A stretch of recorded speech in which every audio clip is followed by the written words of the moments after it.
I sat at my laptop in our cramped kitchen, clicking through job listings with the kind of focus that comes from pure panic. The blue light from the screen cast harsh shadows across the pile of bills stacked next to me. Electric, water, mortgage, credit cards, each one marked with red stamps demanding payment. Our savings account had hit double digits days ago. My severance pay from Desert Capital had run out weeks back.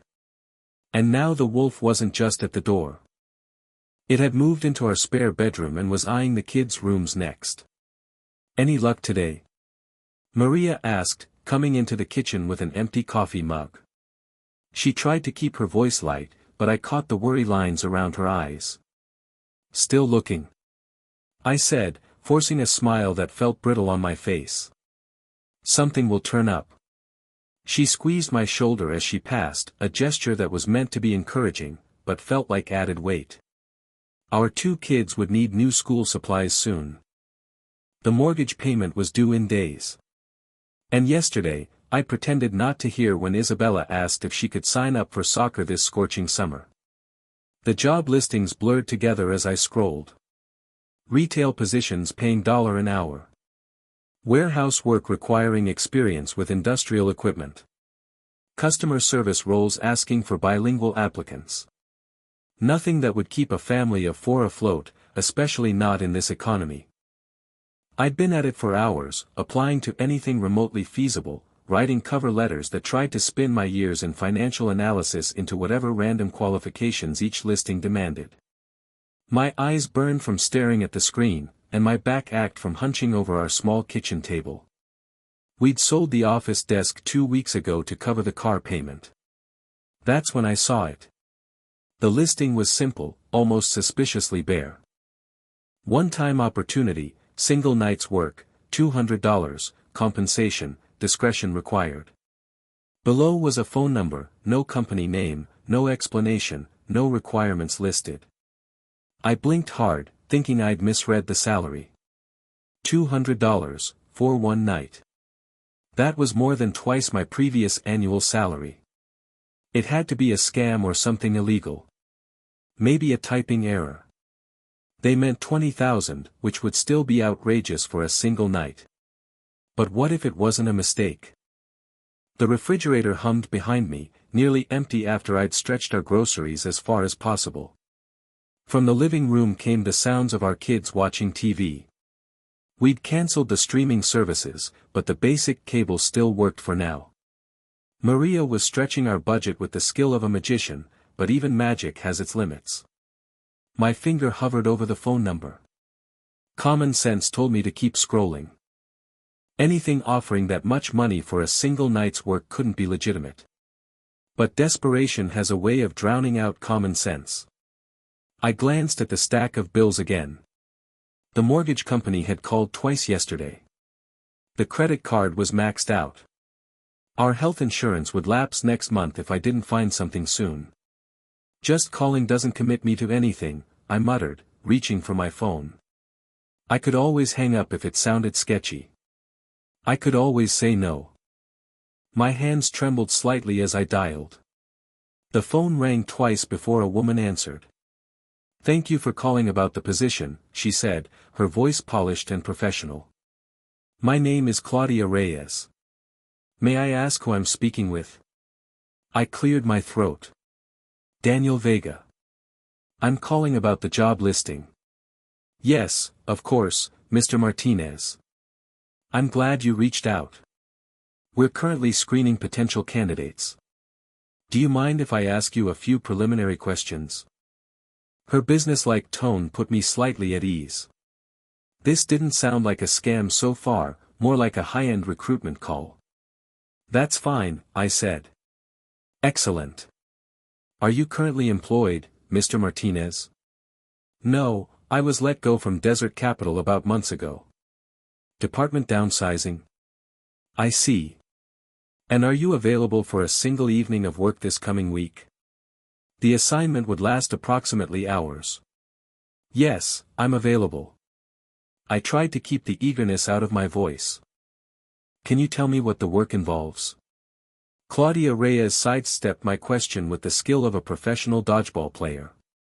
We prefer to discuss the specific nature of the position in person. Confidentiality is a key component of our business model. Would you be available for an interview tomorrow morning, say 9 o'clock? I frowned at her evasiveness, but couldn't afford to push the issue. Tomorrow it works for me. Perfect. Let me give you the address. She recited a location in an industrial district I'd never visited before. I wrote it down on the back of an overdue electric bill. Is there anything I should bring? I asked. Just your government ID and a willingness to consider an unconventional opportunity, Mr. Martinez. We'll provide everything else needed. After confirming the details, we ended the call. I sat back in my chair, staring at the address I'd written down. The whole interaction felt off somehow. Too smooth, too rehearsed with too many questions dodged, but the number kept flashing in my mind. $200,000.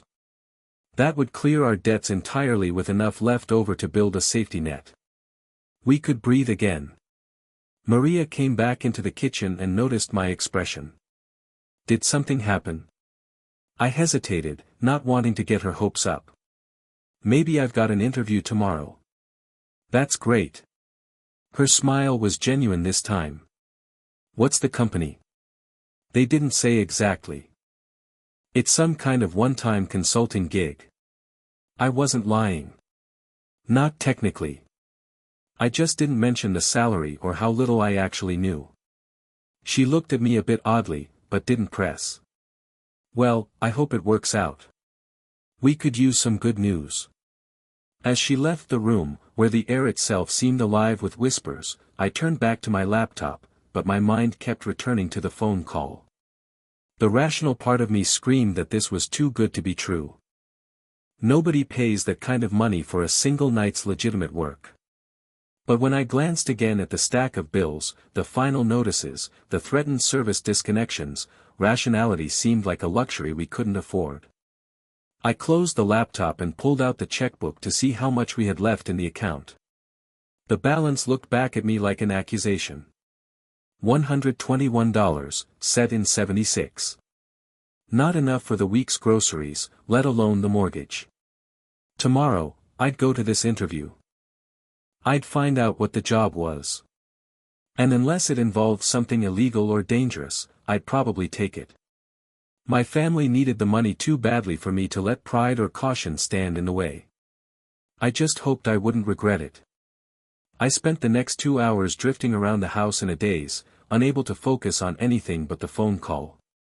$200,000. The number kept repeating in my head like a mantra. I tried to resume my job search, but my heart wasn't in it anymore. Why bother applying $4 an hour positions when this mysterious opportunity could solve everything overnight?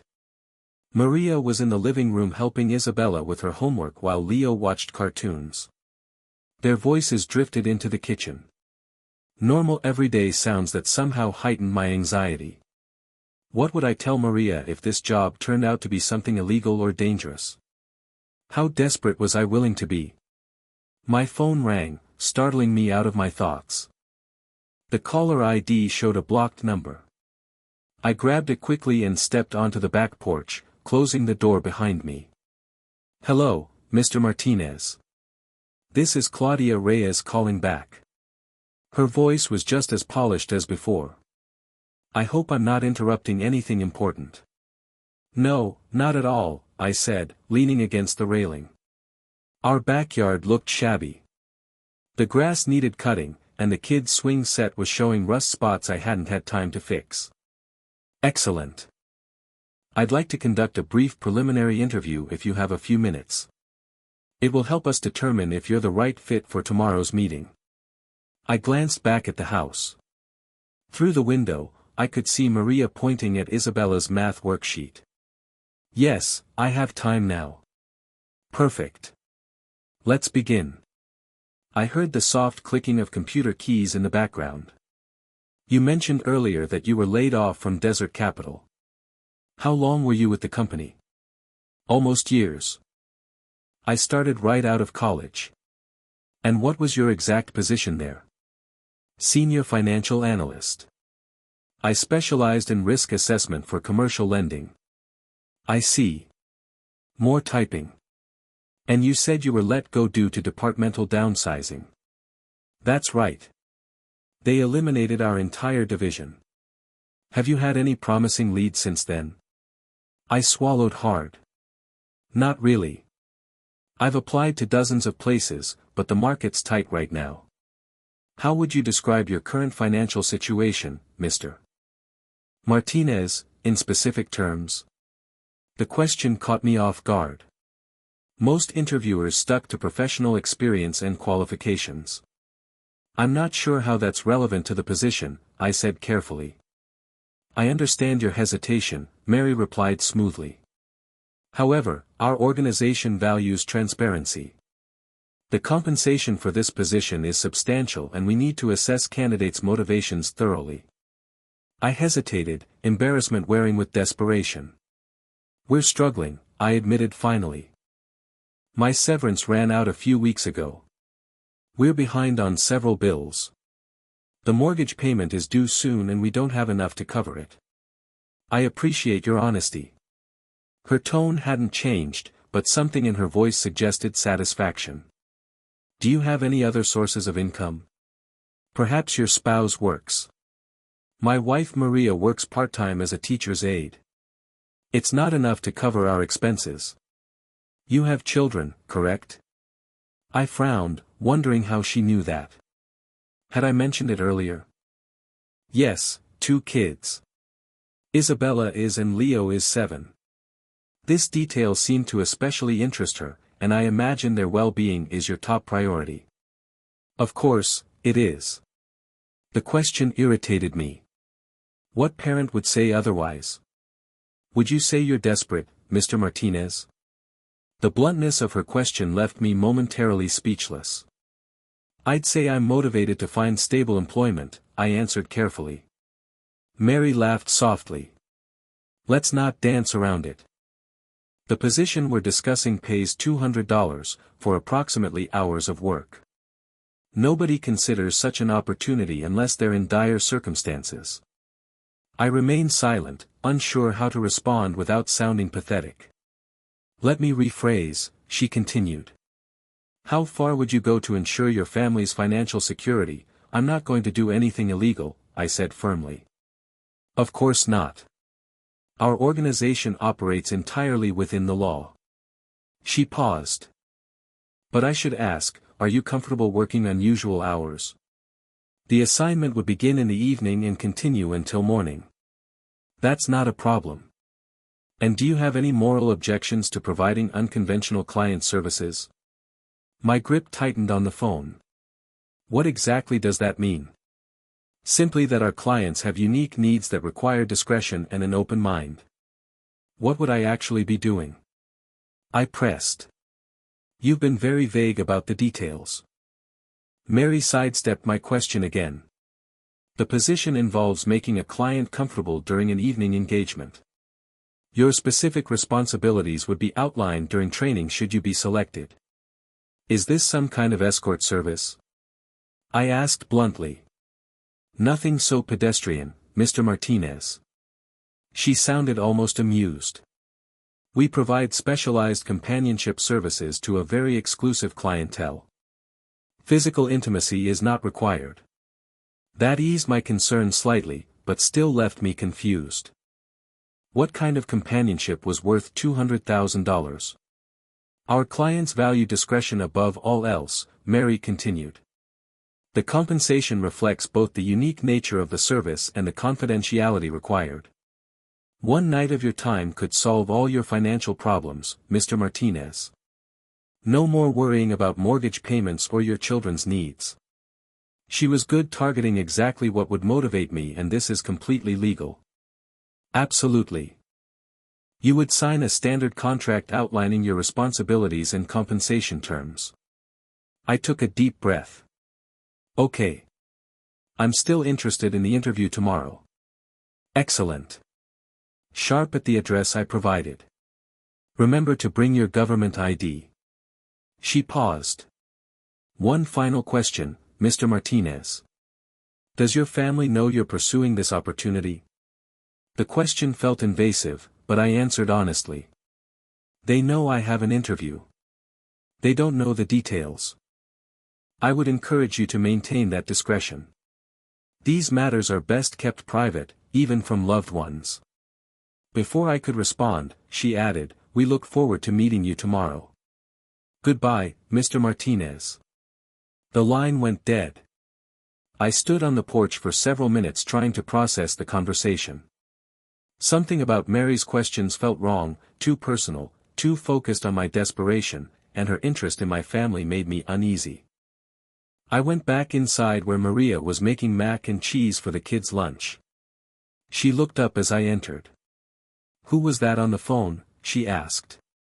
"The company I have the interview with tomorrow," I said, keeping my voice casual. "Just a pre-screening call." "That's a good sign, right? If they're calling you back." "I think so." I helped her get plates from the cabinet. "It seems promising. What kind of company is it again? You were pretty vague this morning." I reached for glasses, buying time to think. "It's a client services position. Kind of a consulting role." "For what industry?" "They work with high net worth individuals." That much was probably true based on what Mary had said. "Very exclusive clientele." Maria nodded, but I could tell she was confused by my evasiveness. In years of marriage, I'd never been anything but transparent with her. But how could I explain this opportunity when I barely understood it myself? After lunch, I retreated to our bedroom with the address Mary had given me. I searched for it online, but found nothing useful, just an industrial area with no specific business listed at that location. I tried searching for companies with Claudia Reyes as an employee, but got thousands of irrelevant results. On a whim, I searched one-time job, $200,000, and variations of that phrase. The results were either obviously fake get-rich-quick schemes or listings for high-level executive positions that required years of specialized experience. I closed my laptop and lay back on the bed staring at the ceiling. The sensible part of me was screaming that this was too strange, too secretive to be legitimate. But when I thought about our bank account balance and the stack of bills in the kitchen, that voice grew quieter. One night, ours, $200,000. The kids' voices drifted up from downstairs, and I heard Maria laugh at something Isabella said. My chest tightened. They deserved better than this constant financial stress. They deserved security. I would go to the interview tomorrow. I would ask more questions, demand more specific answers, and if anything seemed illegal or dangerous, I would walk away. But I knew even as I made that promise to myself that my threshold for what I considered too dangerous had shifted dramatically in the past months. With each bill we couldn't pay. Each time I saw worry lines deepen around Maria's eyes. The line between acceptable and unacceptable risk had blurred. I got up and went to the window, looking out at our neighborhood. Normal houses filled with normal families who weren't choosing between paying the electric bill or buying groceries. I wanted that normality back. And if this strange job could provide it, I had to at least hear them out. Whatever Claudia Reyes and her organization wanted from me, I would find out tomorrow. I woke before my alarm, having barely slept. The digital clock on our nightstand showed a.m. And Maria slept soundly beside me, one arm flung across the pillow. Careful not to wake her, I slipped out of bed and headed for the shower, hoping the warm water might clear my head. Last night's conversation with Claudia Reyes kept replaying in my mind. Her questions about my finances, my children, my desperation, they'd been calculated and intrusive. Yet, I couldn't deny she was right. $200 would solve everything, and that made it worth at least showing up. By 6:30, I'd showered, shaved, and put on my best suit, the same one I'd worn to my last 3 failed interviews. The jacket hung slightly looser than it had months ago. Stress had a way of shrinking your appetite along with your bank account. In the kitchen, I made coffee and toast, though my stomach felt too knotted to eat much. I heard Maria's footsteps on the stairs and quickly rehearsed what I would tell her. "You're up early," she said, coming into the kitchen in her robe. Her hair was messy from sleep, and I felt a surge of affection for her. We'd met in college, built a life together, had 2 beautiful kids, and now I was keeping secrets. "Big day," I said, pushing a mug of coffee toward her. "Interview's at 9 o'clock, but I want to find the place first. It's in an area I'm not familiar with." Maria took a sip of coffee. "What did you say the company was called again?" I busied myself with rinsing my plate. "They're pretty low profile. It's more of a private consulting firm."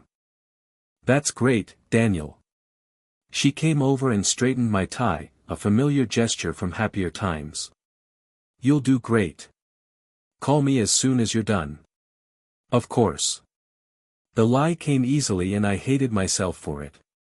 I had no idea what today would bring or what I would tell her afterward. At 7, I kissed Maria goodbye, grabbed my car keys, and headed out. The kids were still asleep. I'd missed seeing them before school, but this was more important. Finding work that could support them was more important than anything. The drive took me through parts of the city I rarely visited. As I left the residential neighborhoods behind, the landscape changed to industrial parks, warehouses, and the occasional strip mall. My GPS guided me deeper into an area that looked like it had seen better days, much better days. Many buildings stood vacant with, for lease signs faded from years in the sun. I checked the address Mary had given me again, wondering if I'd written it down wrong, but no. Sahara Industrial Parkway. According to my GPS, I was almost there. The street narrowed as I turned on to Sahara. Warehouses loomed on either side, most with chain-link fences surrounding empty parking lots. A group of men stood smoking outside what looked like an auto body shop, giving me curious glances as I drove past in my suit. Then I saw it. A 3-story brick building that made the others look well-maintained by comparison. The top floor had several boarded-up windows, and graffiti covered much of the lower walls. There was no sign, no company name, nothing to indicate this was the headquarters of an organization that could afford to pay $200 for a single night's work. I drove past slowly, checking the street number against my notes. 1458, this was definitely the place. Finding a parking spot across the street, I turned off the engine and just stared at the building, its walls sweating under the desert heat, shadows stretching unnaturally. This had to be some kind of mistake, or worse, a setup. What legitimate business operated out of a building that looked abandoned? My phone showed a.m. I was early, but not by much. I drummed my fingers on the steering wheel, debating whether to leave. The sensible part of me screamed that this was sketchy as hell, that no amount of money was worth whatever might be waiting inside that building. But then I thought of our bank balance, the mortgage payment, Isabella asking about soccer. The way Maria's smile didn't quite reach her eyes anymore. I got out of the car and locked it, then crossed the street toward the building, its walls sweating under the desert heat, shadows stretching unnaturally. Up close, it looked even worse. The brick was crumbling in places, and the graffiti included some anatomically ambitious drawings alongside the usual tags and symbols. The front entrance was a solid metal door with no windows, no company sign, no business hours listed, nothing to indicate human occupation. Beside the door was a small intercom system with 4 buttons labeled simply N4. I checked my watch again. Close enough to that I wouldn't seem too eager, but not late. I took a deep breath and pressed the button marked 1. I expected to wait, maybe even to get no response at all. Instead, there was an immediate electronic buzz and click as the door unlocked. I hesitated, then grabbed the handle and pulled it open. The contrast was so jarring, I almost stepped back outside to check I'd entered the right building. Instead of the dingy, abandoned interior I'd expected, I found myself in a sleek, modern reception area. The floors were polished concrete. The walls painted a clean white. Recessed lighting gave everything a bright, professional appearance, and sleek leather furniture was arranged in a waiting area to my right. The door swung shut behind me with a heavy thud that sounded distinctly like finality. A reception desk made of glass and chrome dominated the center of the room, where the air itself seemed alive with whispers, but no one sat behind it. The space was silent except for the soft hum of what might have been air conditioning. Everything was spotless, from the decorative plants to the abstract art on the walls. It looked like the lobby of a high-end tech company or investment firm. Not something you'd find inside a crumbling building in an industrial wasteland. I approached the desk cautiously, looking for a bell or some way to announce my presence. There was nothing on its glass surface except a sleek computer monitor powered off. "Hello." My voice sounded too loud in the quiet space. "I'm here for an interview with Claudia Reyes." The silence stretched for several seconds. I was about to call out again when a door to the left of the reception desk opened. Claudia Reyes emerged from behind it, looking exactly as professional as she'd sounded on the phone. She wore a tailored black suit that probably cost more than my mortgage payment, and her dark hair was pulled back in a perfect bun. Her smile was welcoming, but didn't quite reach her eyes. "Mr. Martinez," she said, extending her hand. "Right on time. We appreciate punctuality." Her handshake was cool and firm. Up close, I could see she wore minimal makeup and no jewelry except small diamond studs in her ears. I wasn't sure I had the right place, I admitted. The outside of the building, its walls sweating under the desert heat, shadows stretching unnaturally is, yes, quite misleading, she finished smoothly. We prefer to maintain a low profile. In our line of work, discretion is paramount. Please follow me. She turned and walked back through the door she'd come from, clearly expecting me to follow. I hesitated for just a moment, that sense of wrongness growing stronger. But I'd come this far and $200,000. I followed Mary through the door and into a hallway lined with glass-walled offices. Each one contained modern furniture, desks, chairs, filing cabinets, but they all looked unused. Some still had plastic wrapping on the chairs. There were no personal items, no computers, no signs of actual work being done. "You have quite a setup here," I said, trying to sound casual. "How long has your company been at this location?" Mary glanced back at me with that same not quite genuine smile. "We move around as needed. The nature of our business requires flexibility." "And what business is that exactly? You weren't very specific on the phone." "All in good time, Mr. Martinez. Mr. Thompson will explain everything." We passed more empty offices, their glass walls revealing identical unused spaces. The whole floor felt like a movie set designed to look legitimate, but lacking any signs of actual business operations. "These offices seem empty," I said, unable to contain my curiosity. "We're between tenants at the moment," Mary replied without breaking stride. "This facility serves multiple purposes." We reached the end of the hallway where a bank of elevators waited. Mary pressed the call button and one set of doors opened immediately. "After you," she said, gesturing for me to enter. I stepped into the elevator and turned, expecting to see a panel of floor buttons. Instead, there was only a small card reader mounted where the buttons should have been. Mary followed me in and reached into her jacket pocket, producing a black key card. "We take security very seriously," she explained, swiping the card across the reader. The elevator began to descend, though I hadn't seen her select a floor. A small digital display above the door showed L then L continuing downward. "How many floors does this building have?" I asked, watching the numbers continue to drop. The derelict exterior had suggested 3 stories at most.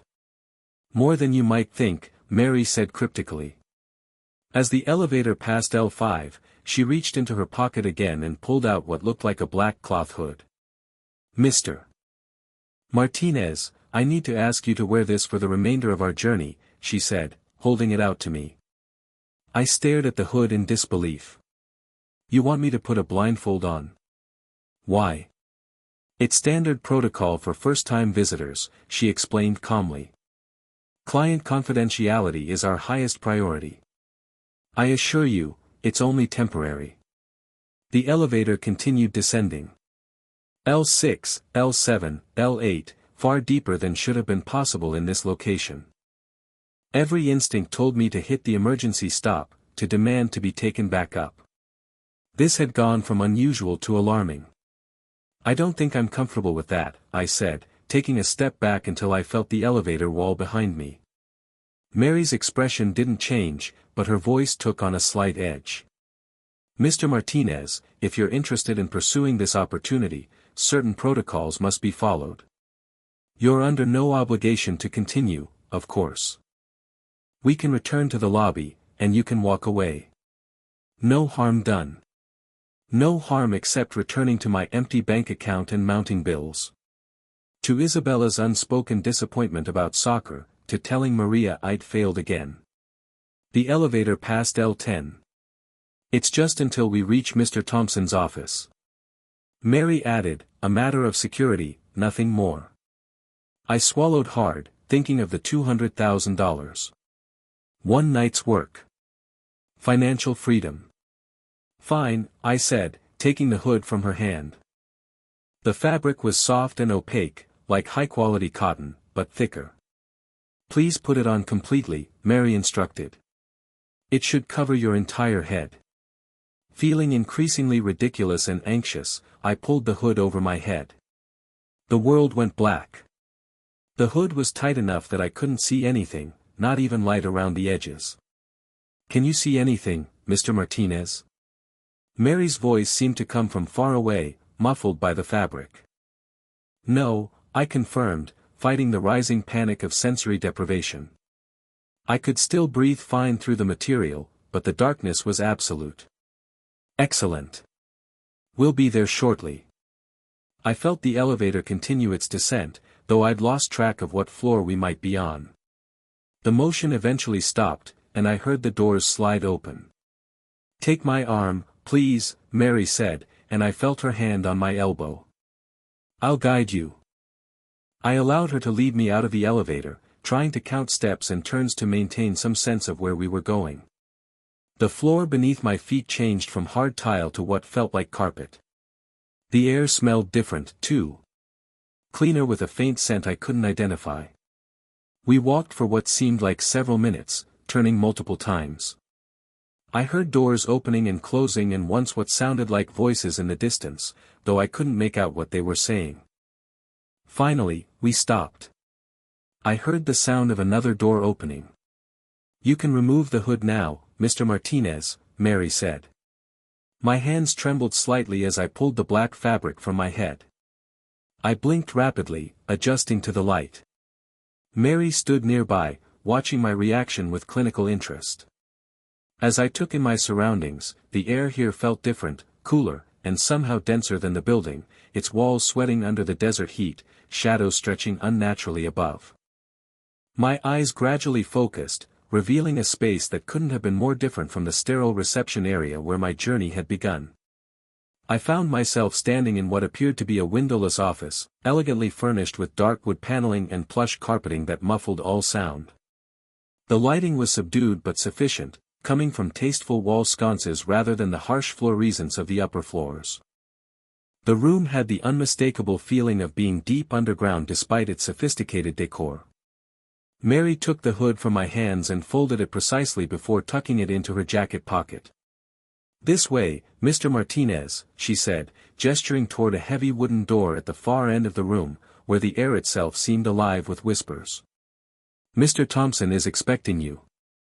Where exactly are we? I asked, my voice sounding unnaturally loud in the hushed space. Mary's practiced smile returned. We're in the operational center of our organization. The building above is merely an access point, and all this is what? Some kind of underground complex. As I mentioned earlier, we value our privacy. This facility allows us to conduct business away from prying eyes. She moved toward the door with the clear expectation that I would follow. Mr. Thompson will explain everything you need to know. I hesitated, suddenly overwhelmed by the strangeness of my situation. I'd walked into what looked like an abandoned building only to find a pristine reception area, then empty offices that seemed designed merely for show. And now this underground complex that shouldn't logically exist. Every step had taken me further from the normal world and deeper into something I didn't understand. But I'd come too far to turn back now. The thought of my dwindling bank account and Maria's worried face pushed me forward. $200,000. One night's work. I could endure some strange for that. I followed Mary to the door, noticing that her heels made no sound on the thick carpet. She knocked once, a sharp, confident rap, then opened the door without waiting for a response. "Mr. Thompson," she announced. "Daniel Vega has arrived for his interview." She stepped aside, allowing me to enter what appeared to be a spacious executive office. The room was dominated by an imposing mahogany desk behind which sat a figure I couldn't yet clearly see. "Thank you, Mary," came a measured male voice from behind the desk. "Please show Mr. Martinez in." Mary placed her hand lightly on my back, guiding me forward into the office. The door closed behind us with a soft but definitive click. "Mr. Martinez," she said, "allow me to introduce Victor Hale, our executive director." I stepped forward, extending my hand automatically as I finally got a clear view of the man behind the desk. I froze mid-handshake, my arms suspended in the air as I took in the man behind the desk. Victor Hale stood to greet me, his expensive suit perfectly tailored to his frame, his posture radiating authority, but my attention fixed on his face, specifically where his eyes should have been. A solid black bar stretched across that part of his face like someone had taken a permanent marker to a photograph.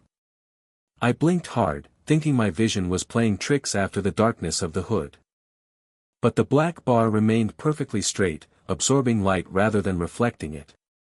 It wasn't a blindfold or glasses or anything I could explain. "Mr. Martinez," he said, his voice warm and businesslike. "Welcome. Please have a seat." His mouth smiled below that impossible black strip, and somehow his head turned to follow my movements despite having no visible eyes. I realized my hand was still hanging in the air. Thompson reached out and shook it firmly, his grip strong and ordinary, nothing like the visual shock of his face.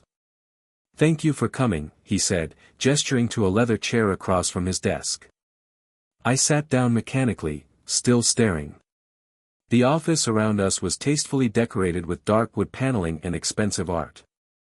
A crystal decanter filled with amber liquid sat on a side table. Everything spoke of wealth and taste except for the man with the censored face sitting across from me. "You seem distracted, Mr. Martinez," Thompson said. That terrible bar where his eyes should be somehow aimed directly at me. "I'm sorry," I managed. "It's just your eye," pointed vaguely at my own face, unable to finish the sentence. "Ah." He nodded with understanding. "My appearance. I apologize if it's disconcerting. It's a medical condition, quite rare. Most people adjust to it quickly." He spoke about the black bar as if it were a birthmark or a scar, not something that defied physical explanation, but his calm demeanor made me question my own perception. Was I seeing things wrong? Was it some kind of advanced prosthetic? "Now," Thompson continued, folding his hands on the desk. "I understand you're interested in our offer. $200, for a single evening's work." I pulled my attention away from his face, forcing myself to focus on the reason I was here. "Yes, though I still don't understand what exactly the job entails." "It's quite straightforward," Thompson said. "We have a client who requires companionship for one evening. You would spend approximately hours with her making sure she's comfortable and attended to." "What does that mean?" "Attended to?" I asked. He waved a hand dismissively. "Conversation, dinner, perhaps watching a film. The specifics vary by client, but nothing illicit or illegal, I assure you." Claudia Reyes stood silently by the door, her posture perfect, her face revealing nothing, and for that you pay $200,000. I couldn't keep the disbelief from my voice. Thompson leaned back in his chair. Our clients are particular. They have specific needs and abundant resources. The compensation reflects the discretion required and the exclusive nature of our services. What kind of clients are we talking about? Celebrities, politicians, people who value their privacy above all else, Thompson replied smoothly. People who are willing to pay premium rates to have that privacy respected. I shifted in my chair, trying to ignore the strange sensation of having a conversation with someone whose eyes I couldn't see. I still don't understand why you need me specifically. I'm a financial analyst, not a whatever this is. Our selection process is thorough, Mr. Martinez. We believe you have the right qualities for this assignment. Thompson opened a drawer and pulled out a thick document bound in a black folder. If you're satisfied with my explanation, we can proceed to the paperwork. I wasn't satisfied at all. This whole situation felt wrong. The underground office, Thompson's impossible face, the vague description of duties, and most of all, the money. $200 for one night of companionship couldn't be legitimate. But then I thought of our bank account, the mortgage payment, Isabella asking about soccer, Leo needing new shoes. Maria's brave face as she stretched our grocery budget further each week. Can I at least know who the client is before I agree to anything? I asked. I'm afraid that information is only available after you sign our confidentiality agreement, Thompson said, sliding the black folder across the desk. But I can assure you the client is expecting someone of your caliber. I picked up the contract and began to read. The language was dense with legal terminology, full of clauses about non-disclosure, liability waivers, and service expectations. I flipped through the pages trying to understand what I was agreeing to, but the document seemed deliberately confusing. This is a lot to process, I said, looking up at Thompson. It's standard paperwork for high-security positions, he replied. The key points are simple.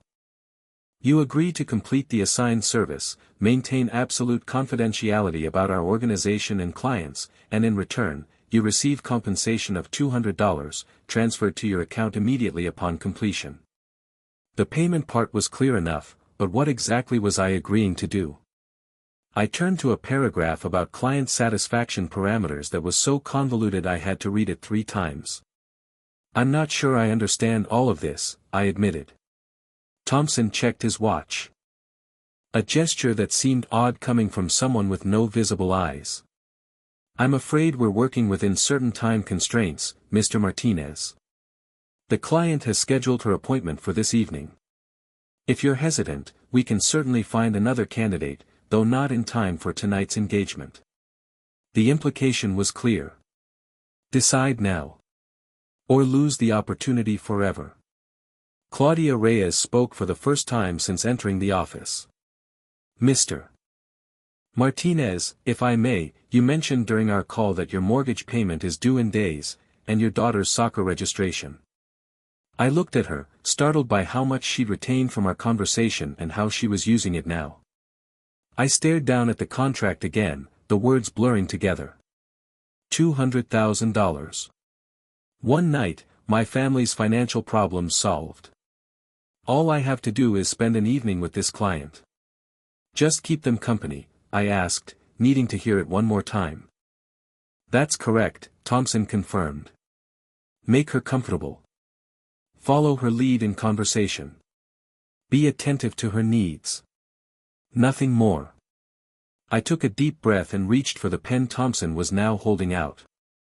It was heavy and expensive with the same solid black finish as the bar across his face. Where do I sign? I asked. Thompson flipped to the last page and pointed to a line at the bottom. Here, an initial each preceding page. My hand trembled slightly as I signed my name. I tried to tell myself this was just an unusual job opportunity, that wealthy people paid for strange services all the time. But as the pen moved across the paper, I couldn't shake the feeling that I was making a terrible mistake. Yet, I kept signing one page after another. Initial flip. Initial flip. The image of Maria's worried face, of Isabella's disappointment, of our dwindling bank account, all pushed me forward. When I finished, Thompson took the contract and signed his own name with a flourish. He stood and extended his hand across the desk. "Welcome to the organization, Mr. Martinez," he said, shaking my hand firmly. His mouth smiled below that impenetrable black bar. "We are pleased to have you on board." The weight of the black pen felt heavy in my hand as I finished signing the last page. Thompson took the contract from me, scanning it briefly before tucking it into a folder. "Excellent," he said, rising from his chair. "Now that the paperwork is complete, I'll show you to your workplace for this evening." I stood, still processing what I just committed to. Something about Thompson's featureless black bar where eyes should be made it impossible to read his intentions, but his mouth formed a pleasant businesslike smile. "This way, Mr. Martinez," he said, moving toward a door at the back of his office I hadn't noticed before. Claudia Reyes remained by the entrance, watching me with that same clinical detachment. As Thompson opened the door, she gave me a slight nod. "Good luck tonight," she said. Her voice held no warmth, just professional courtesy. Thompson led me through the doorway into a corridor that looked nothing like the office we just left. The walls were a stark white, illuminated by recessed lighting that created no shadows. Our footsteps echoed on the polished concrete floor. "Your client has specific expectations," Thompson explained as we walked. "She values attention to detail, stimulating conversation, and above all, discretion." "When will I learn who this client is?" I asked, trying to keep pace with his brisk stride. "When she arrives," he replied simply.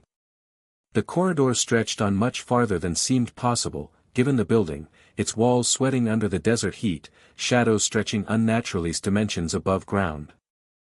We passed several unmarked doors before turning left, then right, then left again. I quickly lost my sense of direction in this sterile maze. "How big is this place?" I asked, looking back at the path we traveled. "Big enough for our needs," Thompson said. "We've expanded over the years." We finally stopped at what appeared to be a private elevator. Unlike the one we descended in earlier, this had no visible buttons or card reader, just a seamless metal door. Thompson waved his hand near a small black panel, and the doors slid open silently. "After you," he said. I stepped into the elevator, which was paneled in dark wood with brass accents. Thompson followed, and the doors closed automatically. I felt no sensation of movement, but after about seconds, the doors opened again. I stepped out and froze. I stood in what could only be described as a luxury penthouse apartment. The floor was white marble veined with gold, reflecting the light from a crystal chandelier that hung from a high ceiling. The space opened into a large living area with sleek modern furniture. Plush couches and chairs arranged around a glass coffee table. "This is where you'll be working tonight," Thompson said, walking past me into the space. I followed him, my shoes clicking on the marble floor. The walls were covered in expensive artwork, landscapes, cityscapes, and abstract pieces that probably cost more than my house. But something was off. I realized what it was as I scanned the room, where the air itself seemed alive with whispers. There were no windows. Not a single one. Just paintings of outdoor scenes where windows should be. "Is this underground?" I asked. Thompson nodded.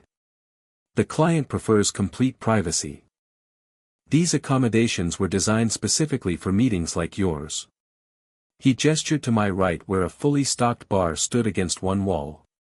Bottles of premium liquors gleaming under soft lighting.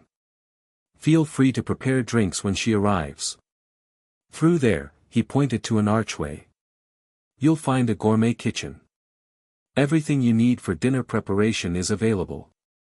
I walked toward the kitchen and peered in.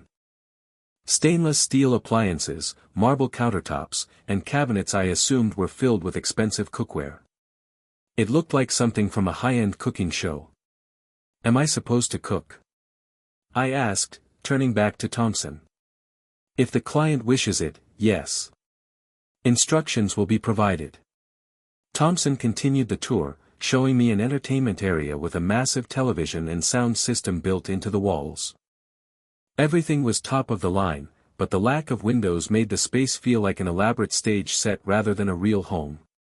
"The bathroom is through here," Thompson said, opening a door to reveal a spacious bathroom with marble tiles, a glass shower enclosure, and a deep soaking tub. On a hook behind the door hung a garment bag. "You'll find a suit in your size," Thompson said. "I suggest changing before the client arrives at 6. I stared at the garment bag. "How did you know my measurements?" Thompson's mouth formed that same pleasant smile beneath the black bar. "We're thorough in our preparation, Mr. Martinez. You'll find everything fits perfectly." He checked his watch.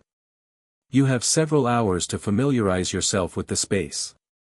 Make yourself comfortable. The client will arrive at precisely 6 o'clock." My mind raced with questions. What exactly am I supposed to do until then? And after she arrives? Until then, relax. There's food in the refrigerator if you're hungry. As for after, Thompson straightened his already impeccable tie.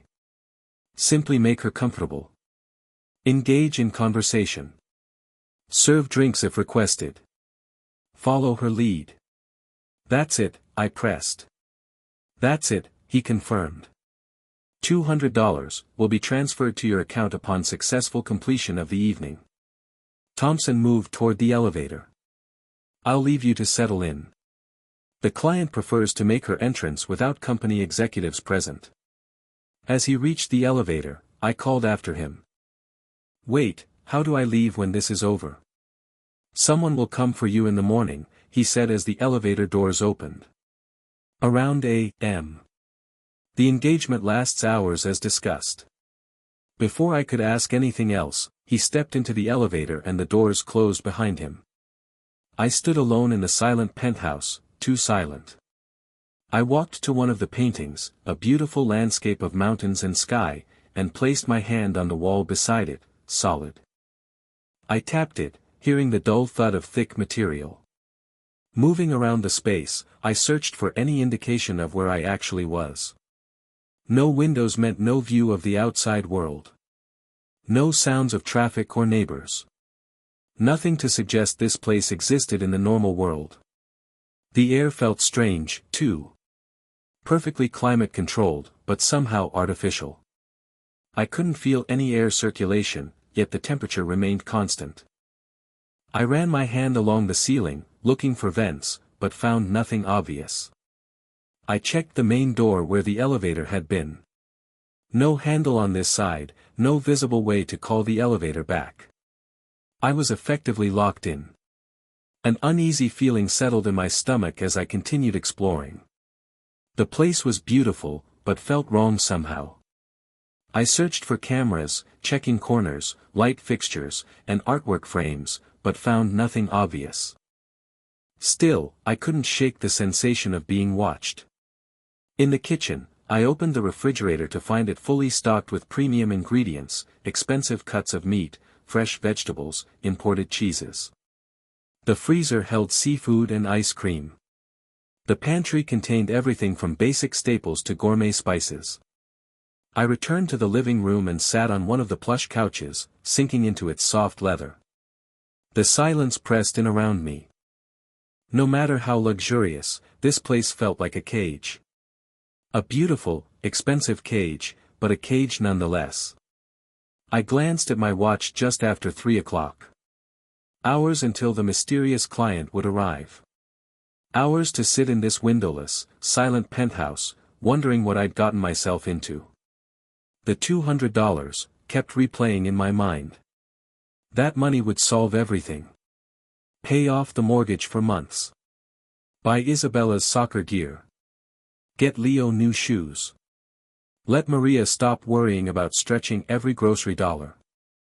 I leaned back on the couch and closed my eyes, trying to convince myself this strange situation was worth it. Just hours of my life in exchange for financial security. But David's warning from the first chapter resonated. Don't fight. It makes it worse if you fight. I sat on the leather couch for what felt like hours, listening to the unnatural silence of the windowless penthouse. The clock on the wall showed it was just past 3. 3 more hours until this mysterious client would arrive. 3 more hours to question every decision that had led me to this point. The suit hanging in the bathroom nagged at me. Thompson had somehow known my exact size. I eventually pushed myself off the couch and went to inspect it. The garment bag unzipped to reveal a charcoal gray suit that looked more expensive than anything I'd ever owned. The fabric felt impossibly soft between my fingers. I changed into it, surprised by how perfectly it fit, better than my own suit, which had grown loose in recent weeks as stress ate away my appetite. The mirror reflected back someone who looked like me, but somehow different, more polished, more like the kind of person who belonged in a place like this. $200,000, I said out loud, my voice sounding small in the vast space. Just get through tonight. I tried distracting myself with the television. The entertainment system included every streaming service and movie channel imaginable. I flipped through options without really seeing them. My thoughts constantly circling back to what exactly I'd signed up for. Who pays that much money for an evening of conversation? What kind of client was I really waiting for? Thompson's black bar where eyes should be kept flashing in my mind along with the memory of Claudia Reyes's calculating gaze.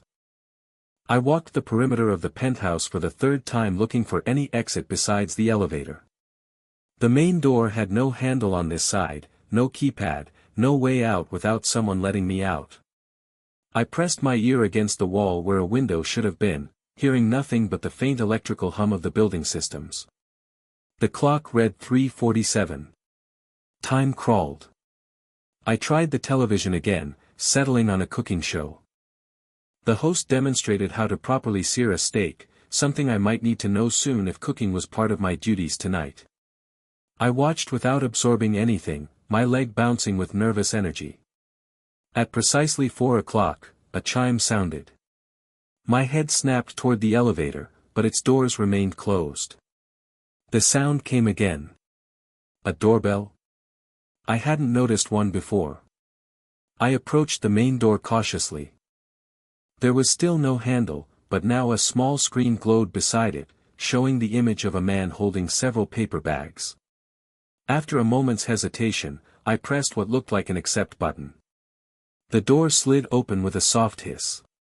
A thin man in his late 20s stood there, avoiding eye contact as he shifted his weight from one foot to the other. His pale face had a nervous quality, and his delivery uniform hung loose on his frame. "Grocery delivery," he mumbled, lifting the bag slightly. "I didn't order anything," I said. He finally looked up, his eyes darting quickly around the room, where the air itself seemed alive with whispers before returning to the floor. "Standard procedure for client meetings. I'm supposed to bring these to the kitchen." I stepped aside. "Sure, come in." The man hurried past me to the kitchen, his movements quick and jittery. I followed, watching as he placed the bags on the counter and began unpacking them. "I'm Daniel," I said, trying to sound casual despite the strangeness of the situation. "David," he replied quietly. "David Wilson." He arranged items on the counter with practiced efficiency, 2 thick ribeye steaks wrapped in butcher paper, fresh herbs, potatoes, asparagus, and a bottle of expensive red wine. Everything you'd need for a gourmet dinner. "So, you work for Thompson?" I asked. David nodded without looking up. "Years now doing deliveries among other things." His voice stayed low, almost a whisper. I wanted to ask him about the organization, about what really happened here, but something in his manner stopped me. He moved like someone trying not to be noticed. As David finished unpacking, he crumpled the paper bags and tucked them under his arm. He started toward the door, then paused. He glanced toward the ceiling corners, then back at me. "This your first time here?" he asked, his voice barely audible. I nodded. David looked around once more, his expression growing troubled. He took a half step closer to me and leaned in. "Just remember, whatever happens, don't fight it," he whispered. Makes it worse if you fight. A cold weight settled in my stomach. What do you mean? Don't fight what? David's eyes widened as if he'd said too much. He backed away quickly, heading for the elevator. Wait, I called, following him. What are you talking about? What's going to happen? He kept walking, his shoulders hunched. The elevator doors opened as he approached. He must have had a key card like Thompson and Mary. David. I reached the elevator just as he stepped inside. Tell me what you meant. His eyes met mine for a brief moment, filled with what looked like pity. Then the doors closed, cutting off whatever he might have said next. I stood staring at the closed elevator, my heart pounding. Don't fight it. Makes it worse if you fight. The words echoed in my head, feeding the anxiety that had been building since I signed that contract. Back in the kitchen, I looked at the groceries with new unease. The steak sat innocently on the counter, deep red and marbled with fat. High-quality meat that would normally make my mouth water now seemed somehow sinister. Was I really here just to cook dinner and make conversation? I picked up the wine bottle, examining its label. A French vineyard I'd never heard of. Vintage 2005. Probably cost more than my car payment.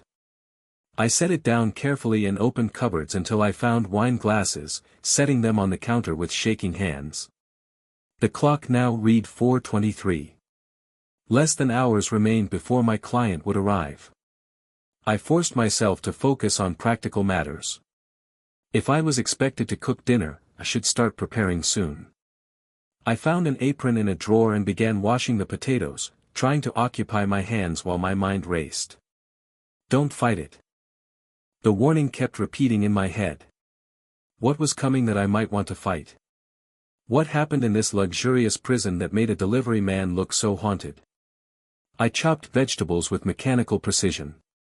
The expensive chef's knife gliding through them effortlessly. The simple task provided little distraction from my growing sense of dread. The penthouse felt smaller now. The walls seemed closer. The ceiling lower. The paintings that hung where windows should be felt like mockeries. Painted freedom in a place where there was none. The perfect temperature, the perfect lighting, the perfect silence. All of it felt suffocating. I returned to the living room, leaving the food prepped, but not yet cooking. The clock showed 4:52. My hands wouldn't stop trembling. $200,000, I reminded myself. Just get through one night. But David's warning suggested this might be more than just an unusual job. What exactly had I agreed to in that contract? What kind of client was I really waiting for? I loosened the tie of my perfect new suit, suddenly finding it hard to breathe. The penthouse walls seemed to press in from all sides. No windows, no exit, no escape until Thompson sent someone to retrieve me in the morning. Hours. That's all I had to get through. Hours to earn enough money to save my family from financial ruin. I sat on the couch again, staring at the elevator doors. The clock ticked towards 6 o'clock, each minute bringing me closer to meeting whoever or whatever had paid for my company tonight. I sat on the edge of the couch, watching the minute hand tick towards 6 o'clock. My palms were damp and I kept adjusting my tie, which suddenly felt too tight against my throat. The charcoal gray suit fit perfectly, but I couldn't shake the feeling that I was playing dress-up in clothes that weren't mine in a role I didn't understand. David's warning circled in my mind, growing louder with each passing minute. I had no idea what he meant, but the fear in his eyes told me everything I needed to know. Whatever happened in this underground penthouse was something to be endured, not resisted. At exactly 6 o'clock, the elevator chimed. I shot to my feet, smoothing down my jacket and wiping my hands on my pants. The doors slid open silently. A woman stepped out, and for a moment, I just stared. She was tall and slender with dark hair falling in perfect waves past her shoulders. Her dress was deep burgundy, clinging to her figure and stopping just above her knees. She moved with a grace that made it seem like she was gliding rather than walking. You must be Daniel, she said, her voice musical and light. I'm Lilith Moir. I cleared my throat. Yes, welcome, Miss Clark. Please call me Sophia. She stepped further into the room, her eyes dark and somehow too bright at the same time. Taking in every detail. What a lovely space. They always do such a good job with the accommodations. I nodded, not knowing what to say. Her movements were too smooth, too controlled, like watching a nature documentary where they slow the footage of a predator stalking its prey. Can I offer you a drink? I asked, remembering Thompson's instructions to make her comfortable. That would be wonderful. She smiled, revealing perfect white teeth. Scotch if they've provided it. I moved to the bar, grateful for something to do with my hands. They seem to have provided everything. They're very thorough, she said, settling onto the couch with a fluid motion. Just like you were at Desert Capital, years as a senior financial analyst specializing in risk assessment. Quite impressive. I nearly dropped the bottle I was holding. Thompson or Mary must have told her about my work history. That made sense. But something in her tone made me uneasy. Thank you, I said, pouring her drink. I enjoyed the work. Until they let you go, she added, crossing her legs. Such a shame, especially with Isabella's soccer starting and Leo needing new shoes. The glass in my hand froze halfway to her. How do you know my children's names? Sophia laughed lightly, taking the scotch from my suddenly stiff fingers. Oh, I like to research my companions thoroughly. Makes for better conversation, don't you think? And your wife Maria, she's a teacher's aide at Sahara Elementary, correct? Such noble work, though the pay is terrible. My mouth went dry. None of that information had been shared with Thompson or Mary. I'd mentioned Maria was a teacher's aide, but not where, and I certainly hadn't discussed my children's activities or needs. We even have the same breed of dog, she continued, sipping her scotch. Though your beagle, Rusty, isn't it? Is much better behaved than mine. We didn't have a dog. We'd never had a dog. Isabella was allergic. I should check on dinner, I said, needing to put space between us. The steaks should be ready to cook. Don't be nervous, Daniel. Her smile widened slightly. We're going to have a lovely evening together. In the kitchen, I busied myself with the food preparation, trying to slow my racing thoughts. How did she know so much about my family? Had someone been watching us? The thought made me sick. I seasoned the steaks with trembling hands, heated a pan, and tried to focus on cooking. The routine task helped calm me slightly, but I remained on edge. When I returned to check on Sophia, she was examining one of the paintings. A stormy seascape where a window might have been. Beautiful brushwork, she commented without turning around. Though I prefer reality to imitation, don't you find it claustrophobic in here with no windows? A bit, I admitted, leaning against the door frame. Do you come here often? Every few months. She turned, studying me with those two bright eyes. When the hunger becomes too much to bear. Hunger? I repeated. She laughed. For company, of course.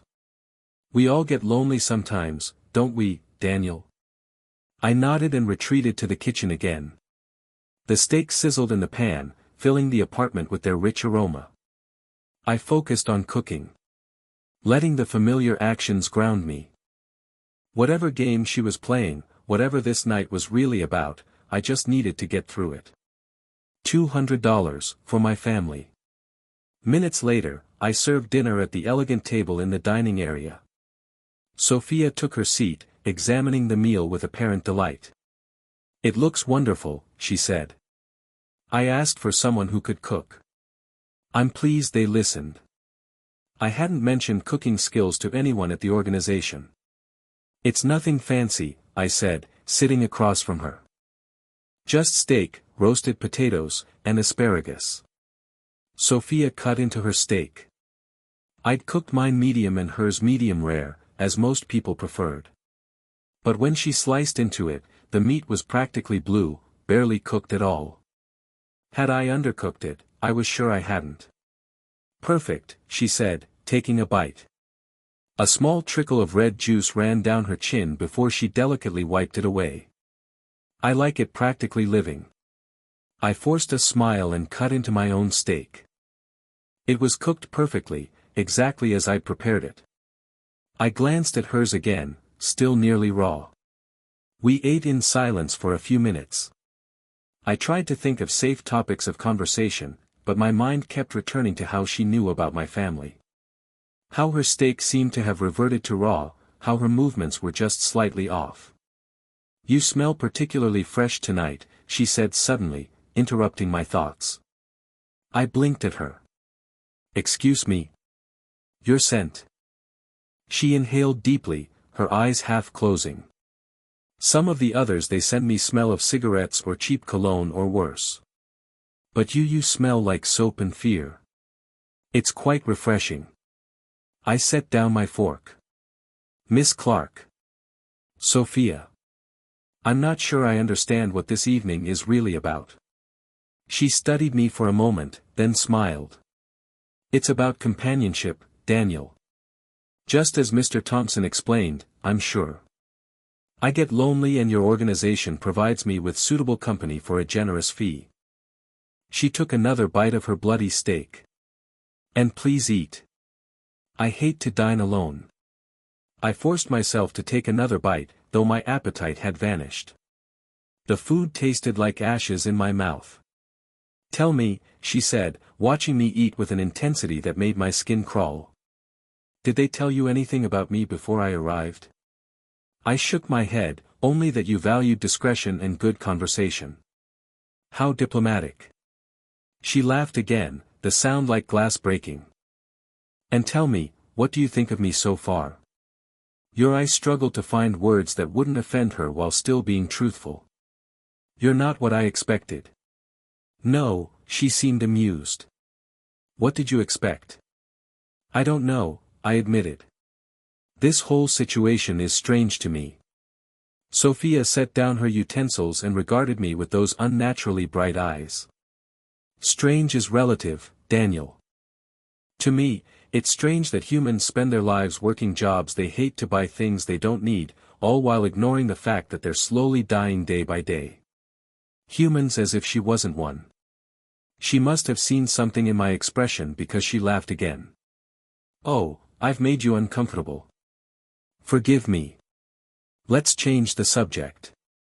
After dinner, she suggested we move to the living room. I cleared the plates, noticing that while most of her steak was gone, there were no cut pieces left on the plate, just a smear of blood-red juice. When I joined her in the living room, she was removing a bottle from a small purse I hadn't noticed before. The bottle was dark, almost black, with no label. The liquid inside caught the light strangely, seeming to shimmer and move on its own.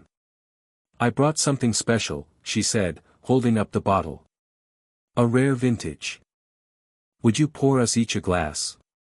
The wine glasses in the cabinet will do nicely. I hesitated, remembering David's warning. Was this what he meant? Is something wrong? Sophia asked, her head tilting at an angle that somehow seemed wrong for her neck. No, I said quickly, just admiring the bottle. It looks expensive. Worth thousands, she agreed. But tonight is special. I retrieved 2 wine glasses and set them on the coffee table. Sophia uncorked the bottle and a strange metallic scent filled the air. The liquid that poured out was deep red, thicker than normal wine with an odd shimmer that caught the light. She handed me a glass. To new friendships, she said, raising her own. The glass felt heavy in my hand. This was it. Whatever David had warned me about. I should refuse. Make an excuse. But I thought of the $200,000, of Maria's worried face, of Isabella asking about soccer, of our empty bank account. I raised the glass to my lips and took a small sip. The liquid was sweet and metallic, like nothing I'd ever tasted before. It warmed my throat and spread through my chest. Almost immediately, a wave of euphoria washed over me. My earlier fears seemed silly. Distant things. The room looked brighter. Sophia more beautiful. Good, isn't it? She asked, watching me intently. Yes, I said, surprised by how relaxed my voice sounded. Very good. I took another sip, larger this time. The warmth spread to my fingers and toes. My limbs felt pleasantly heavy. The tension I'd been carrying all day melted away. You should finish it, Sophia suggested, her voice seeming to come from very far away. It's best consumed all at once. I drained the glass obediently, welcoming the wave of bliss that followed. The room swam slightly, but I didn't care. Nothing mattered except this wonderful feeling. Sophia set down her own glass, untouched, and moved to sit beside me on the couch. Her hand touched my arm, cool against my now feverish skin. There, she said softly. Isn't that better? All that worry, all that fear. Gone. I nodded, unable to form words. My tongue felt too large for my mouth. Now we can begin, Sophia whispered, leaning closer. She smiled at me, wide and delighted. Her teeth caught the light, and through my euphoria, I noticed something odd. They seemed sharper than before. Pointed. Wrong. But I couldn't bring myself to care. The wine had taken all my fears away. I smiled back at her, waiting for whatever came next. The warmth from the strange wine spread through my body like liquid fire. Pleasant at first, then increasingly alarming. My fingers tingled, then went numb. The room blurred at the edges, colors becoming too bright, sounds too sharp. I tried to set my glass down, but missed the table entirely. It tumbled from my grip and landed on the carpet with a muted thud. Something's wrong, I mumbled, my tongue feeling thick and uncooperative. What was in that drink? Sophia watched me with those two bright eyes, her head tilting at an impossible angle. Just a little something to make our time together more intimate. I tried to stand, but my legs wouldn't respond. My arms felt like they were filled with concrete. Panic cut through the euphoria as I realized I couldn't move anything below my neck. What's happening? My voice came out as barely a whisper. The paralytic is taking effect, Sophia said, her voice changing, becoming lower and raspier. Don't worry, you'll remain fully conscious. I prefer my meals aware. Meals. The word echoed in my foggy brain. Sophia stood and looked down at me, her smile widening beyond what a human mouth should allow. A thin line appeared down the center of her face, starting at her hairline. I've been looking forward to this all day, she said, the line widening as she spoke. They usually send me vagrants, criminals, people no one will miss. The line split further, revealing wet darkness inside, her face was opening vertically, right down the middle. But you, she continued, her voice bubbling out from somewhere deep within that impossible opening. You're special, a family man. So much to lose. I tried to scream but produced only a faint hiss of air. My heart thundered in my chest while the rest of my body remained frozen. Sophia's face continued to split apart, revealing rows of needle-sharp teeth behind what had been her normal mouth. They lined the inside of the opening like a shark's multiple rows disappearing into darkness. Your fear is exquisite, she said, teeth clicking together as she spoke. The organization knows I appreciate quality. They prepared you perfectly. She leaned closer. Behind her first set of teeth, I could now see more teeth lining what should have been her throat. An impossible tunnel of serrated edges leading into blackness. Maria will wonder what happened to you, Sophia whispered, her breath cold against my face. Isabella will cry herself to sleep asking where Daddy went. Little Leo won't understand at all. I couldn't move, couldn't fight, couldn't even close my eyes as she bent toward me. David's warning made terrible sense now. Don't fight. It makes it worse if you fight. Thompson usually insists on a simple feeding. Sophia said, her split face now inches from mine. A little blood, a touch of life energy. But I'm so hungry tonight, and you smell so fresh. Her jaw unhinged further, the opening now wide enough to engulf my entire head. From the darkness came a smell like old meat and metal. This won't hurt, she lied much. The door behind her burst open with a crash. Sophia jerked upright, her split face turning toward the interruption. Victor Hale stood in the doorway wearing the same expensive suit from earlier. The black bar where his eyes should be reflected no light. In his hand was a large silver gun that looked too heavy to be real. "Step away from him, Sophia," Thompson said, his voice calm and measured despite the horror unfolding before him. Sophia hissed, her teeth clicking rapidly. "He's mine. I paid for him." "You paid for companionship, not consumption," Thompson replied, raising the gun. "We've discussed the rules before." She lunged toward him with inhuman speed, her body twisting in ways no human spine would allow. Thompson fired twice, the gun making a sound like tearing metal. Sophia shrieked, a high-pitched wail that hurt my ears. 2 holes appeared in her chest, oozing black liquid instead of blood. She collapsed to the floor. Her body convulsing. Before my eyes, her skin began to dissolve, turning into the same black liquid that oozed from her wounds. Within seconds, all that remained of Lilith Noir was a puddle of dark fluid soaking into the expensive carpet. Thompson tucked the gun into his jacket and approached me. Despite the black bar across his face, I could feel his focus on me. "My apologies, Mr. Martinez," he said, kneeling beside the couch. "This is not how these transactions typically conclude." He reached into his pocket and removed a small vial containing clear liquid.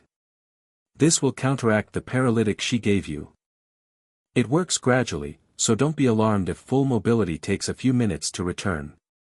Thompson placed his hand behind my head, lifting it slightly, and put the vial to my lips.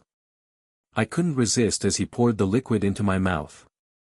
It tasted bitter, nothing like the sweet metallic drink Sophia had given me. Sophia was one of our more difficult clients. Thompson continued setting the empty vial on the coffee table. She had a tendency to break protocol. We typically provide her with very specific types of companions, people who would not be missed. Your file was clearly marked as unsuitable for her services, but she insisted. Feeling began returning to my fingertips, a pins and needles sensation that slowly spread up my arms. "What?" I managed to whisper. "What was she?" Thompson's mouth formed a thin line below the black bar. "Our clients come from various backgrounds, Mr. Martinez. Some have unique dietary requirements and physical characteristics that might seem alarming to those unfamiliar with their kind." I tried to move my arm and managed to lift it slightly. "Progress." "She was going to eat me," I said, my voice stronger now. "She knew about my family." "Sophia went rogue tonight," Thompson said, standing up and straightening his jacket. "She broke our most important rule by revealing her true nature before completing the agreed-upon transaction. The standard arrangement with her kind involves a small feeding, typically a modest amount of blood or energy.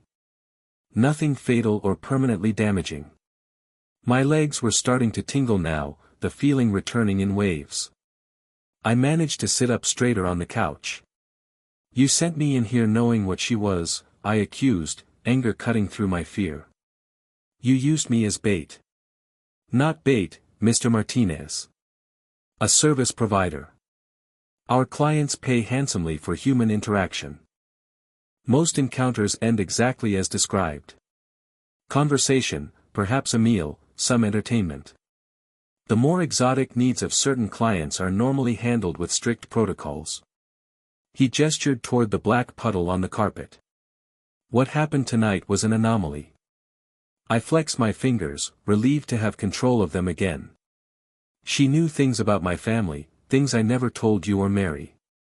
Thompson nodded. "Sophia's kind have certain abilities, reading surface thoughts, accessing recent memories. We typically provide them with basic information about their companions, but they often gather more during interactions. The antidote continued working. I could move my arms freely now, and feeling had returned to most of my legs. I tried to stand, but still couldn't quite manage it. "Take your time," Thompson said. "The full effects of the antidote take approximately minutes." I stared at the black puddle that had been Lilith Noir. "Is she dead?" "Temporarily inconvenienced," Thompson replied. "Her kind are difficult to permanently destroy. She'll reform eventually, though she'll be banned from our services for the foreseeable future." A chill ran through me that had nothing to do with the paralytic. There are more like her. "Mr. Martinez, you've had a trying evening. Once you're mobile, we can continue this conversation in my office. I believe I owe you an explanation and compensation for tonight's unexpected complications." The mention of compensation brought reality crashing back. The $200,000, the mortgage payment, Isabella's soccer, Leo's shoes, Maria's worried face. All of it seemed trivial compared to what I just witnessed. Yet, I couldn't ignore our desperate financial situation. I managed to stand, though my legs still felt wobbly. Thompson steadied me with a hand on my elbow. "Can you walk?" he asked. I took a tentative step, then another. "I think so." "Good." Thompson guided me toward the elevator. "I believe we have much to discuss." As we approached the doors, I looked back at the luxury penthouse. The remnants of dinner still sat on the table. The wine glasses, one empty, one full, remained on the coffee table. The black puddle on the carpet was the only evidence of the nightmare that had nearly consumed me. The elevator doors opened silently. Thompson gestured for me to enter first. Despite every instinct screaming at me to run, I stepped inside. I needed answers, and I needed that money. My family was counting on me. As the doors closed, I leaned against the wall, still unsteady on my feet. Thompson stood perfectly still, his black bar revealing nothing of his thoughts. "What happens now?" I asked. "Now," Thompson replied. "We renegotiate our arrangement." The elevator descended silently, carrying us away from the horror I'd just witnessed. My legs still wobbled beneath me, feeling like they belonged to someone else. As the antidote gradually worked through my system, I leaned against the wall, watching Victor Hale stand perfectly still, his mouth a neutral line beneath the black bar where his eyes should be. "You owe me answers," I said, my voice stronger than I expected. "Real ones this time." "Yes," Richard agreed. "I believe I do." The elevator stopped with a gentle shift. When the doors opened, we were back in the wood pan-led corridor I remembered from earlier. Richard placed a steady hand under my elbow as I stepped out, my legs still unsteady. "This way to my office," he said, guiding me down the hallway. "You'll find the antidote works more effectively when you're moving." He was right. With each step, more feeling returned to my limbs. The pins and needles sensation faded, replaced by normal sensation. By the time we reached his office door, I could walk without assistance, though my movements remained slightly stiff. Richard's office looked exactly as it had hours earlier. The massive mahogany desk, expensive art on the walls, crystal decanter filled with amber liquid. It seemed impossible that this Normaluk office and the nightmare upstairs existed in the same reality.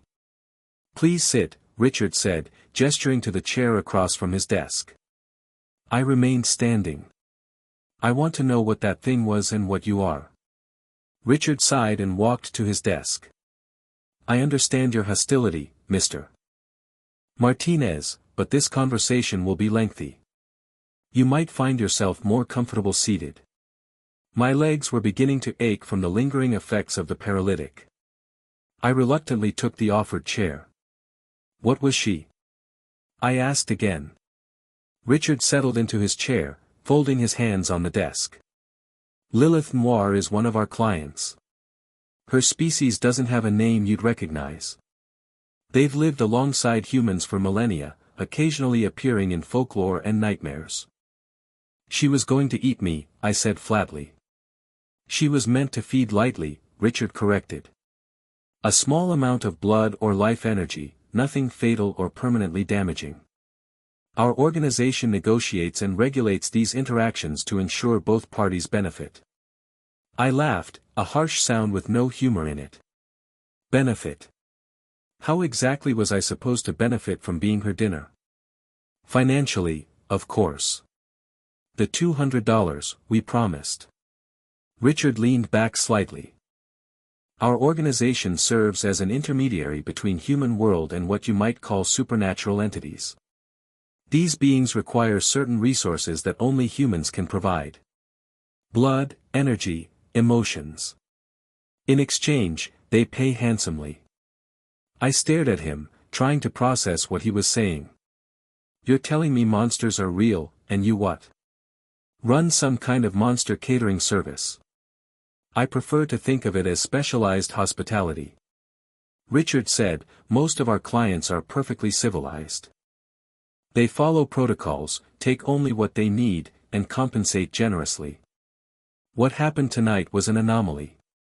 Sophia broke our most fundamental rule by attempting to consume you completely rather than feeding modestly. My head swam with this new reality. And what are you? Your eyes. Richard touched the black bar across his face. My condition is a necessary adaptation for my role. It allows me to interact with certain clients whose true forms would drive an unprotected human mind to insanity. The bar you see is a protective filter both for me and for humans who encounter me. I remembered the way Sophia's face had split open, revealing rows of impossible teeth. There are things worse than her. Different, not necessarily worse, Richard said. Sophia's kind are predators, but straightforward in their hunger. Others exist on different planes of reality, follow incomprehensible rules, or feed on aspects of humanity beyond the physical. The room seemed to tilt around me. I gripped the arms of my chair to steady myself. And you want me to what? Be dinner for these things? That's actually why I'm here, to offer you a different opportunity, Richard said, opening a drawer and removing a black folder. Claudia Reyes's replacement will be needed after tonight's incident. I frowned. What happened to Mary? Protocol dictates that when a client breaks our rules as severely as Sophia did, someone must be held accountable. Mary was responsible for vetting clients and companions, ensuring appropriate matches. She was aware of Sophia's history, yet allowed her to select you despite your file being clearly marked as unsuitable. Richard's mouth tightened beneath the black bar. Her failure put you at risk and cost the organization a valuable client relationship. The cold way he spoke about Mary sent chills down my spine. Is she dead? She has been reassigned to a different department, Richard said, which wasn't really an answer. This creates an immediate opening for an administrative position. He opened the folder and slid it across the desk toward me. The first page contained a simple contract with two options clearly outlined. You have a choice, Mr. Martinez. Option 1, accept $50, as compensation for tonight's unfortunate events. Will alter your memory. Not completely, but enough to blur the details of what you witnessed. You'll remember interviewing for a position that didn't work out. The paralytic will seem like a panic attack. You'll return to your life with enough money to address your immediate financial concerns. 50 would cover our mortgage payments for several months and clear our most pressing debts, but it wouldn't solve our long-term problems. And option 2, I asked, join our organization as my new assistant with an annual salary of $200,000, plus comprehensive benefits and housing if desired. You've already demonstrated the necessary qualities, discretion, resilience, and a practical approach to unusual circumstances. $200 a year, not just once, but every year. It was more than I'd made at Desert Capital, even at my highest point. You want me to work for you after what just happened? I asked in disbelief. After I nearly became monster food, Richard leaned forward. Consider your qualifications, Mr. Martinez: years in financial analysis, experience in risk assessment, proven ability to remain calm in stressful situations. These are valuable skills in our line of work. Finding people for monsters to feed on, managing relationships between worlds, Richard corrected. Most of our clients are reasonable beings who follow rules and pay well for services. What happened tonight was an aberration, not the norm. With proper protocols Mary failed to enforce. Such incidents are exceedingly rare. I thought about Maria, Isabella, and Leo waiting at home, about our empty bank account, about the mortgage payment due in days, about Isabella's soccer dreams, and Leo's worn-out shoes. What exactly would I be doing? I asked. Initially, you would assist me in administrative matters, scheduling, correspondence, basic client relations. As you learn more about our organization and its clients, your responsibilities would expand based on your aptitudes and interests. Richard gestured to the contract. The specifics are outlined in the agreement. I skimmed the document, which contained detailed salary information, benefit packages, and a comprehensive non-disclosure agreement. The terms were clear and clearly generous. What if I choose neither option? I asked. Richard's expression didn't change. That would be unfortunate. Our organization must protect its privacy. Those who learn of our existence must either join us or have their memories adjusted. There is no third option.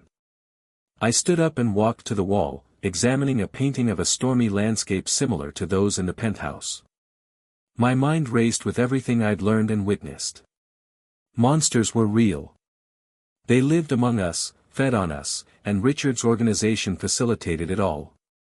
How many people have died like I almost did tonight? I asked without turning around. Very few, Richard said. We carefully select our clients and companions.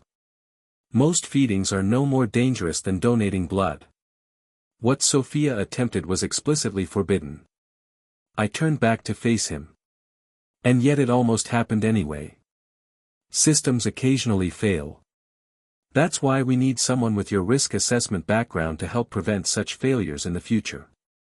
Richard stood and walked around his desk. You have minutes to decide, Mr. Martinez. I understand this is a difficult choice, but I can't allow you to leave this facility without a resolution. Minutes to decide the course of my life. I sank back into the chair, staring at the contract before me. $50 would buy us time, but not solutions. Within months, we'd be back in the same desperate situation. $200 annually would change everything. We could pay off our debts, move to a better neighborhood, give Isabella and Leo opportunities we'd never been able to afford. But at what cost? Working for an organization that fed people to monsters. The clients who follow the rules, I said slowly. What exactly do they take from people?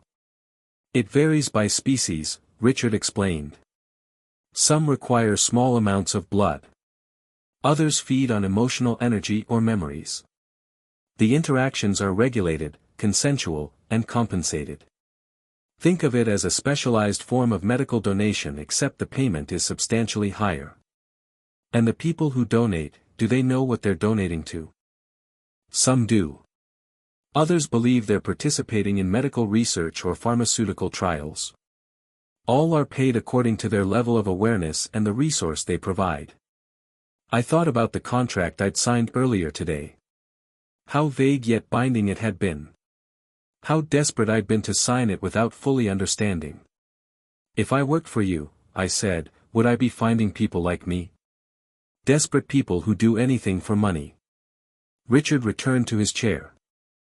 You would help match clients with appropriate companions based on needs, compatibility, and risk assessment. Your financial background would be particularly valuable in identifying candidates in need of our generous compensation packages. That was a yes dressed up in corporate language. I'd be finding desperate people and feeding them to monsters, even if those monsters followed protocols. But $200 a year, benefits, security for my family. I closed my eyes, seeing Maria's worried face, hearing Isabella ask about soccer sign-ups, picturing Leo's worn shoes. I remembered the pile of bills on our kitchen table, the mortgage statement with its looming due date, our bank account with its double-digit balance.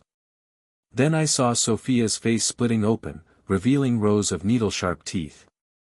I remembered the paralytic flooding my system, leaving me helpless as she prepared to consume me. I thought about David's warning. Don't fight it. Makes it worse if you fight.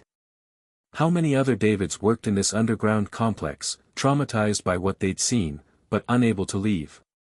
Minutes ticked by as I sat in silence, weighing my options. Richard waited patiently. The black bar where his eyes should be revealing nothing of his thoughts. Finally, I looked up at him. If I take this job, I want guarantees. No memory alterations, full transparency about what I'm doing and who I'm doing it for, and I want veto power over any assignments I find ethically questionable. Richard considered this for a moment. I can agree to no memory alterations and graduated transparency as you progress through training. Veto power is more complicated. Our clients pay for specific services and we must deliver. However, I can ensure you're not directly involved in arrangements you find objectionable. It wasn't everything I wanted, but it was something. A foundation I could build on from the inside, perhaps. And one more thing, I added, I want control over who gets recruited, no one with families, no one with children depending on them. Richard's mouth curved in what might have been a smile. Your compassion is noted, Mr. Martinez, though somewhat ironic given your own circumstances. I can agree to give your recommendation significant weight in recruitment decisions, though final approval remains with me. I took a deep breath and made my decision. When do I start? Richard reached into his jacket pocket and removed a black key card identical to the one Mary had used. He slid it across the desk to me. Immediately, he said, your training begins tonight.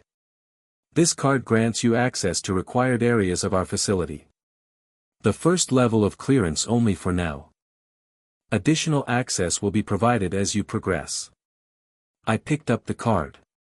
It was heavier than it looked with no markings except a small symbol etched into one corner, a circle bisected by a vertical line. What about my family? I asked. What do I tell them for tonight? Tell them the interview went well and you've been asked to stay for additional assessment. Tomorrow, inform them you've accepted a position with a private client services firm. The salary and benefits will explain any reluctance they might have about the sudden career change. Richard stood and extended his hand. Welcome to the organization, Mr. Martinez. I slipped the key card into my pocket and shook his hand, feeling the weight of my decision settle over me. I had crossed a line I could never uncross, entering a world I never knew existed until today. But I couldn't walk away from the financial security my family desperately needed. The money would solve everything, I told myself. Even if the cost was higher than I'd ever imagined. Really scary stories, every day. Subscribe, like if you like, turn on the bell so you don't miss new videos.